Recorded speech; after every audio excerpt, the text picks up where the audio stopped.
Okay, in this video I'm going to show you how to retrieve your virtual machine that I pushed up to JHBox. So if we navigate over to the course modules, I have this new module 4 which I'll be teaching to Thursday, and a subfolder with the videos, the newest videos I created.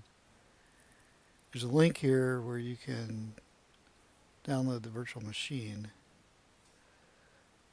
I assume you'll have to log in. Basically, it uses your same credentials as Blackboard, so it should just let you get in. You should find this HD shared OVA. You click on it and then click download. I have no idea how quickly it's going to download. This is happening actually pretty fast. I'm in the office at APL, so that may be the reason. When I pushed it up, it took quite a long time, about 14 hours. So hopefully downloading will be a lot better.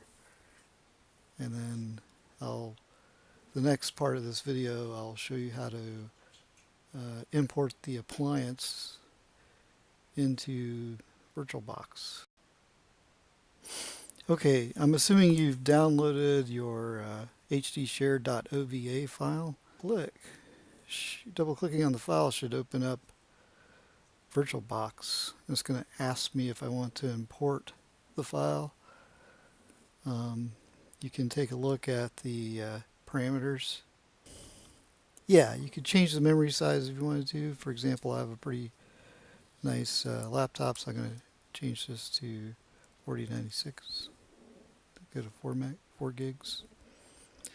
And then you press import, and it's going to start importing your machine. What it's doing is unpacking the archive, which is 2.5 gigs, expanding the hard drive inside there, which is significantly bigger.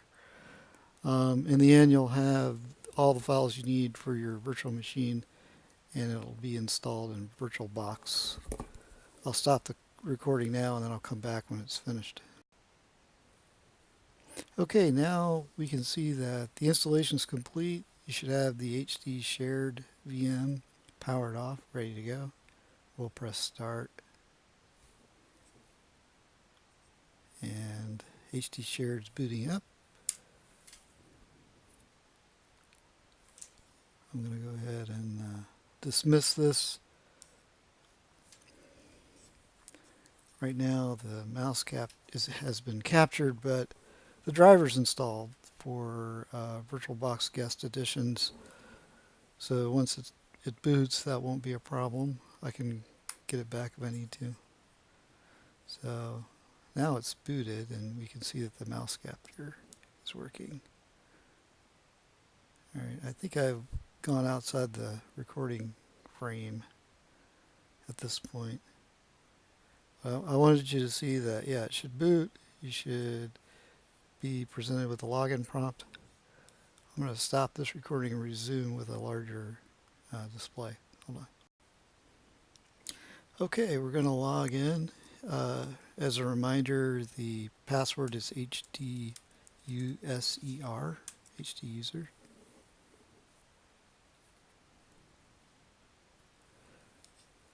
And it should let us in and give us a desktop.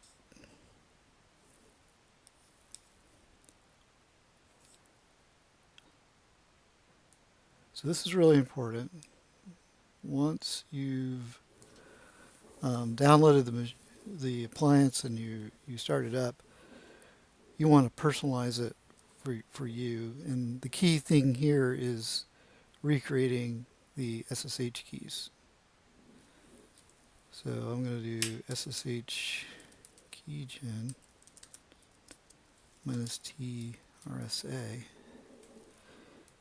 and it should overwrite the keys I have. Yes, or allow me to. All right. So we've overwritten our SSH keys, there's one more step. We want a cat.ssh id rsa.pub, the public portion, into, there we go, authorized keys. We're going to append that in there. And then another thing we have to do is we have to edit our known host file. So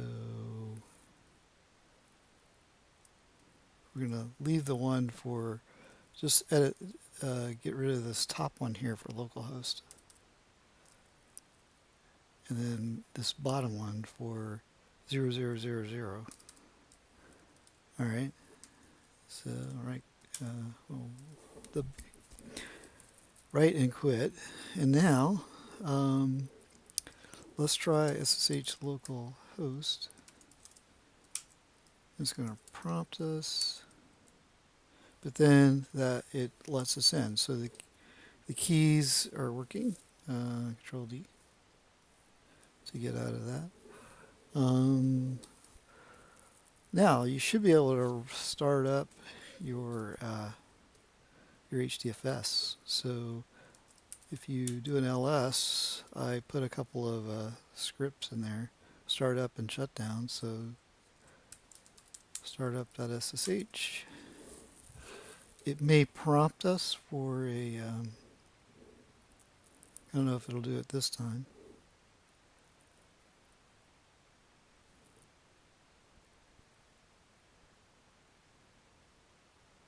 Since we removed those known host keys, yes, it's going to prompt us for the one for 0000.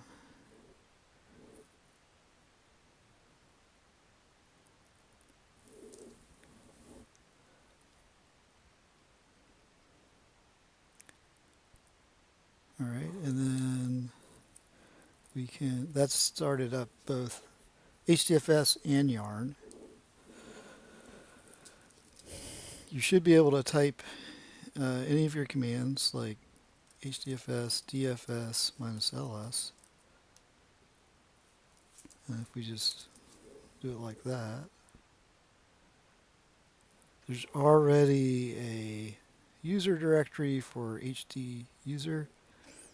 And I had done some testing, which is in the videos, I think, prior to packaging it up. So those files are sitting there. You can remove them. So it looks like everything's ready to go as far as Hadoop goes.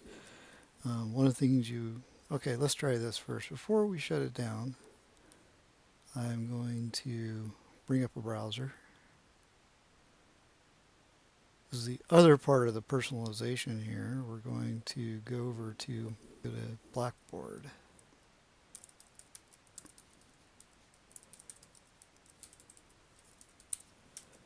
Log into my Blackboard site. All right. No, man. And I can save this password now because I'm not going to share this machine with you. All right. And what was I looking for?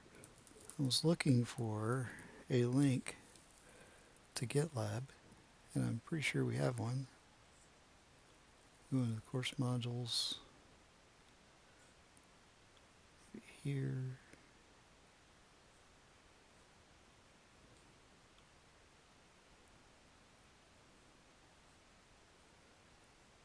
There we go. So I need to sign in here as well. I think it's Perry.Wilson at JG.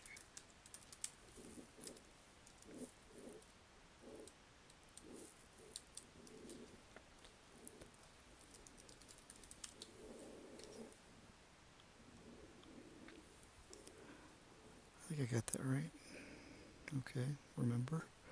All right, now what I want to demonstrate is that I can clone a project. I can't do it just yet though. So as you did when you were using your other machine, if you got that far, you'll need to go to the settings, profile settings, and under SSH keys, we want to add another SSH key. So back to the terminal, cat rsa.pub, cut and paste. So Control Shift C to copy, or copy and paste, and then we're going to paste it here. Control V, should paste it in there. Tab. Now this key is called HD user at HD shared. I'll go ahead and add it. All right. If I look, I probably have several SSH keys now. Okay, yeah, quite a few. Back to the project. Go to our projects. There's a group project that's the within the group called MapReduce Quick Start. We'll go there and copy this. Cancel. Control C to copy. I think that. Edit. Back over here. You may want to create a subfolder for your projects. CD projects.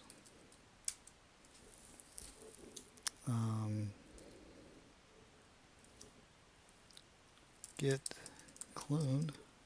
Now we're cloning from the group. This is okay to do if it's not a homework assignment.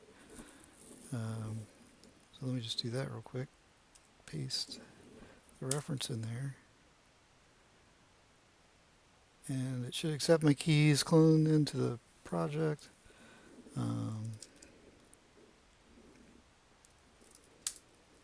Go in there. Okay. So we're able to build you could build your projects at this point. I've done that offline just to prove that it works. I'm running out of time for this video, so I think the next thing I'm going to show you is how to shut down. So if we go back to home, shut down, and that should stop all the services. I did try running a MapReduce job. There's some tuning we need to do in order to get Yarn to reserve the right amount of resources. Right now it's overcommitting the machine, and I'm going into swap, so it's not performing very well. So I'll work on the tuning and give you an update on what you need to change to run MapReduce well. And that's why some of these things aren't shutting down well.